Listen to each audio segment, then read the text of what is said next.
집으로 돌아와줘 실종 19 8위 공개합니다. 죽순 채집 여아 행방불명 사건.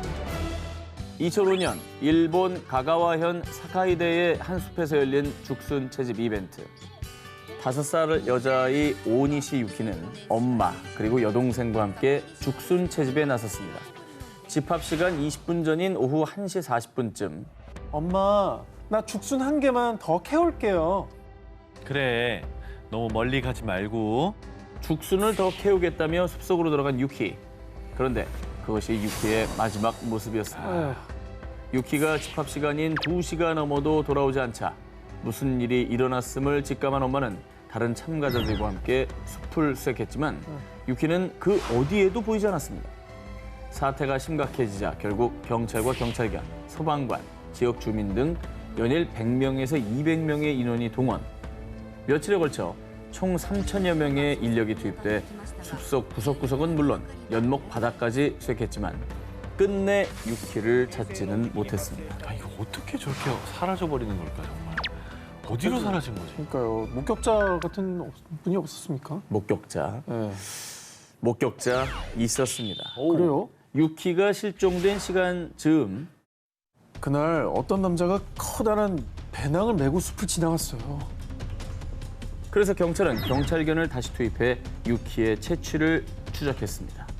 그런데 냄새를 쫓던 경찰견은 숲속 한가운데 대나무 몇 그루만 덩그러니 놓여있는 휑한 장소에서 갑자기 발걸음을 멈추더니 더 이상 움직이지 않았다고 합니다. 아, 네. 게다가 다른 경찰견 역시 같은 장소에서 추적을 멈췄다고 합니다. 그런데 그곳에선 아무것도 발견된 게 없었죠. 뭐 차라리 다행인 거죠. 그러니까 아직 살아있다는 희망을 또 가질 수 있으니. 근데 이제 그 많은 인원들이 수색을 했는데 저기서 못 찾았다는 거는 진짜 납치 아니면 좀 불상사가 일어나는 게 아닐까라는 추측이 들거든요. 정말 여러 의문이 드는데요. 이곳은 자동차가 들어올 수 없는 곳이었다고 합니다. 그리고 납치를 설사 했다 해도 상공에서 헬기를 타고 이동하지 않는 이상 유키를 데려가는 모습이 다른 사람들에게 목격이 됐을 겁니다. 자, 이외 이 안타까운 실종 사건에 일본 언론들은 수수께끼만 남은 소녀의 행방, 미스터리한 소녀의 실종 사건이라며 대대적으로 보도했고요. 일본 방송사 역시 유키의 실종 사건을 분석하며 수차례 소개했습니다. 하지만 미스터리만 남긴 유키의 실종. 경찰은 유키가 실종된 지 13년이 지난 2018년에도요. 유키가 반드시 살아있길 바라는 마음으로 18살이 된 유키의 모습을 추정한 몽타주를 제작해 배포했다고 합니다. 단 몇 분 사이에 숲속에서 행방불명된 5살 꼬마 유키. 대체 그날 무슨 일이 있었던 걸까요? 집으로 돌아오죠. 실종 19 7위를 공개합니다. 2019년 9월 미국 플로리다주 웰링턴에 위치한 한 호수. 경찰은 이 호수에서 낡은 흰색 자동차를 끌어올렸는데요. 그런데 사람들은 모두 깜짝 놀랐습니다. 그 이유, 자동차 안에서 백골 시신 한 구가 발견됐기 때문인데요. 자, 약 일주일 뒤 경찰 조사 결과 백골 시신의 주인은 바로 1997년 11월 플로리다에서 실종된 40세 남성 윌리엄 몰트였습니다. 당시 윌리엄은 클럽에 방문한 뒤 여자친구에게 보낸 금방 집에 갈게 라는 메시지를 마지막으로 흔적도 없이 실종. 실종된 지 무려 약 22년 만에 엄마의 품에 돌아오게 된 그. 세상 22년 만에. 아유, 20년이면 가족들은 무슨 마음으로 그 20년을 보냈을까 진짜. 근데 이제 뭐 어쨌든 세월이 꽤 지난 건데 22년 만에 발견이 어떻게 된 거죠? 장기 미제 실종 사건으로 남을 뻔한 윌리엄 실종의 흔적을 찾아낸 것은 다름 아닌 위성 지도 서비스인 구피어스 때문이었습니다. 자, 시신 발견 한 달 전인 2019년 8월경 헨리는 우연히 자신이 살던 동네 웰링턴을 구피어스로 살펴보던 중 호수에 있는 게 뭐지? 자동차인가? 자, 호수에서 이상한 점을 발견하고 확대를 해보니 자동차로 추정되는 물체가 호수에 잠겨 있는 것을 확인하게 된 거죠. 야, 저걸 또 어떻게 봤네. 그래서 그때 자신이 살던 집의 새 주인에게 연락을 취해서 이 사실을 알렸습니다. 어머머. 그리고 헨리의 연락을 받은 새 집주인은요. 드론으로 호수에 잠긴 자동차를 확인한 뒤에 경찰에 신고를 했던 겁니다. 야, 그렇게 발견이 된 거예요? 자, 그렇게 모두의 관심과 노력으로 무려 22년 만에 윌리엄은 그를 애타게 기다렸던 가족들의 품으로 돌아올 수 있었는데요. 그리고 이 사실이 알려지자 언론에선 22년간 실종된 사람을 찾은 구피어스라고 보도했습니다. 사실 차를 발견했어도 뭐 설마 저게 차겠어 하고 모른 척하고 지나갔을 수도 있는데 그렇죠. 그거를 연락해준 사람의 노력 덕분에 22년 만에 이 가족의 품으로 돌아온 것 같습니다.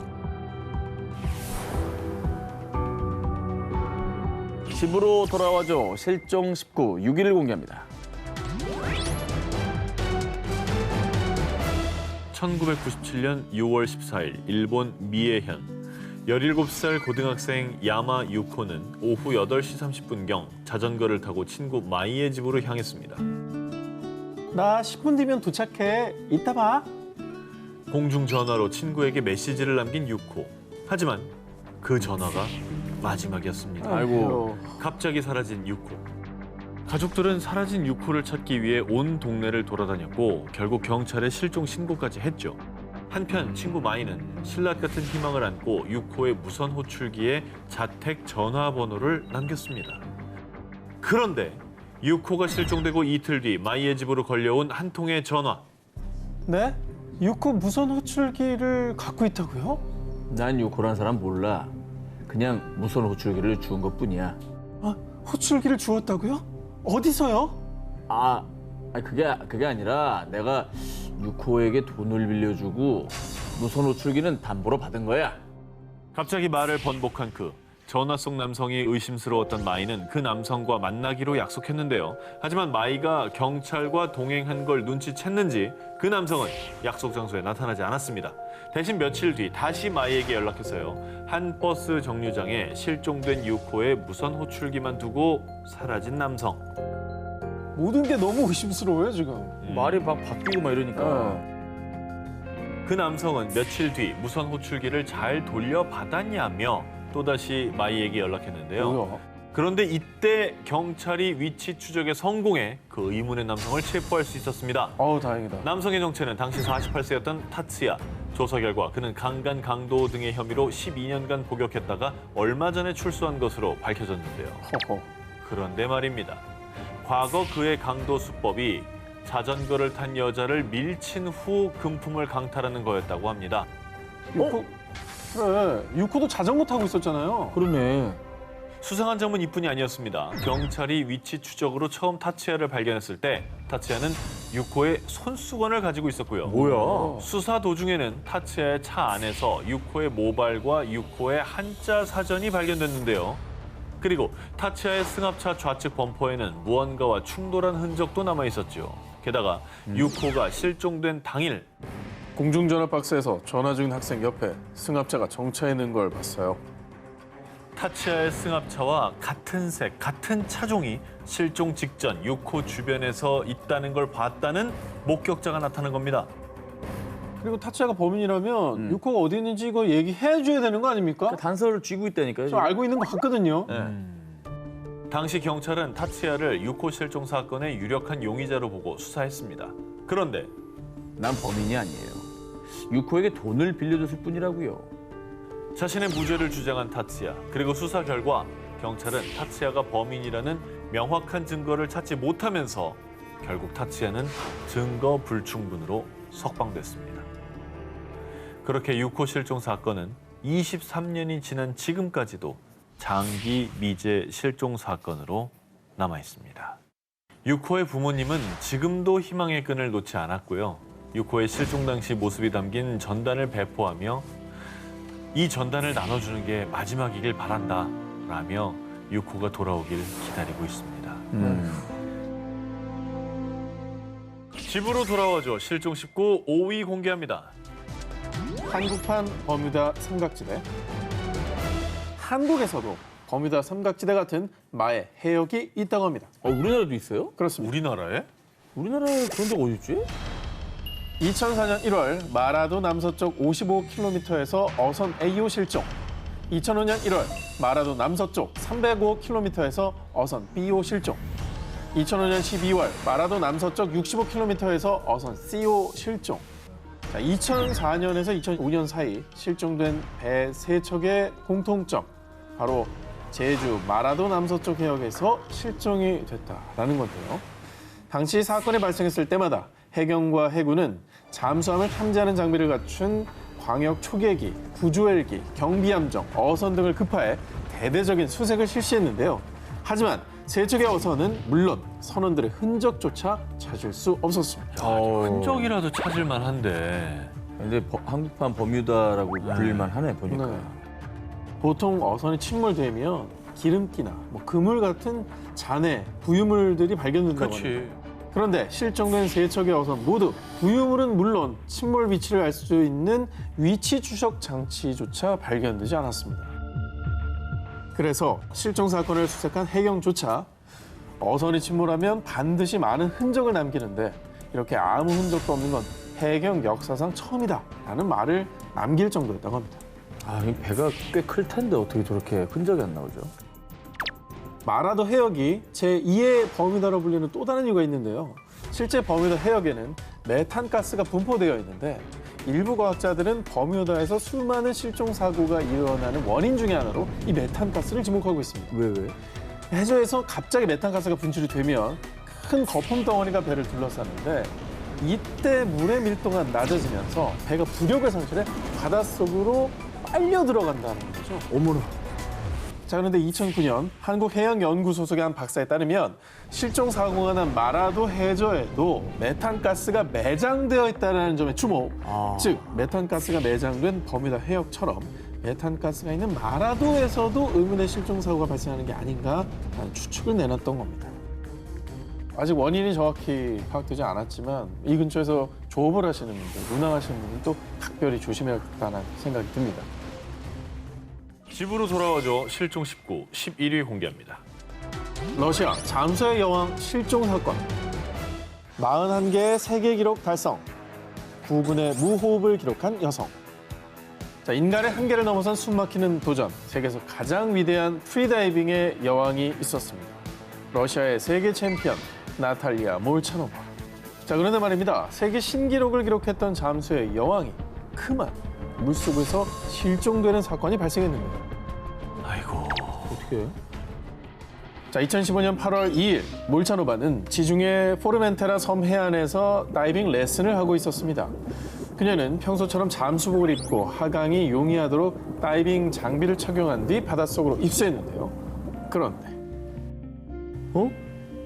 왜 이렇게 안 올라오지? 자, 입수한 지 한참이 되었는데도 몰차노바가 물 밖으로 나오지를 않는 겁니다. 이에 동료들이 입수를 해서 찾아봤지만 그 어디에서도 찾을 수가 없었죠. 결국 해양경비대와 500m 해저까지 탐지 가능한 잠수 로봇까지 동원돼 수색했지만 끝내 그녀를 찾을 수 없었는데요. 이에 전 세계 언론들은 세계 최고 프리다이버의 실종, 심해로 사라진 프리다이빙 챔피언이라며 대대적으로 몰차노바의 실종 사건을 보도했습니다. 근데 선수였기 때문에 그렇죠. 이 사고가 나도 좀 잘 대처하지 않았을까 하는 생각도 드는데 어떻게 된 겁니까, 이게?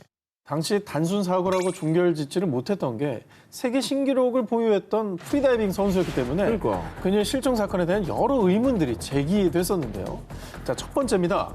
혹시 몰차노바가 급류에 휘말린 건 아닐까라는 의견이었는데요.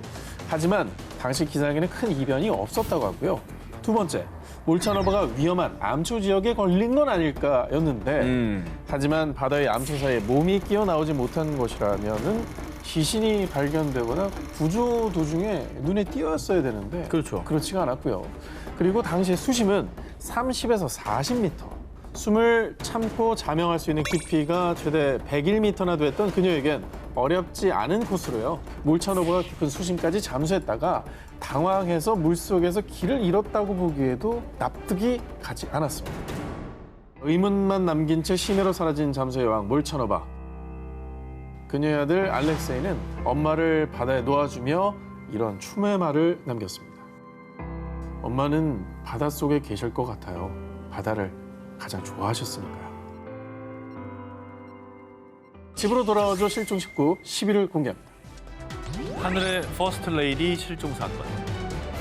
1932년 대서양을 횡단한 최초의 여성 비행사. 1935년 하와이에서 미국을 비행한 최초의 여성 비행사.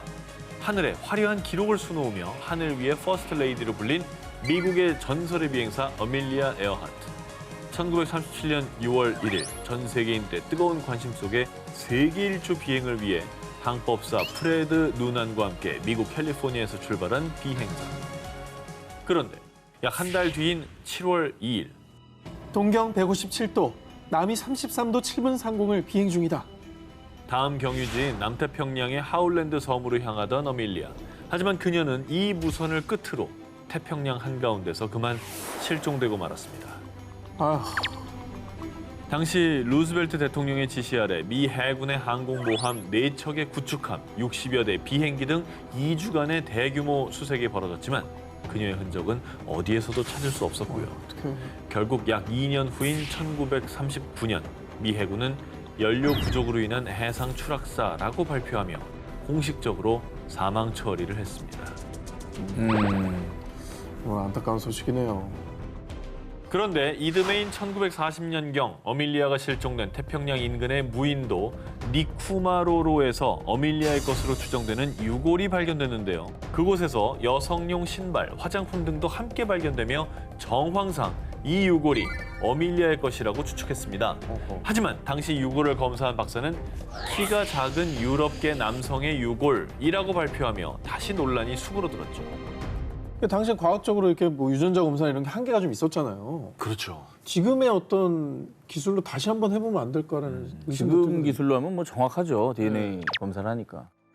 그런데 말입니다. 정말 안타깝게도 니쿠마로로에서 발견된 유골이 갑자기 사라졌다는데요. 뭐야? 그래서 그 유골이 있었다면 현대 기술로 DNA 분석을 할 수 있었을 텐데 그걸 못하게 된 거죠.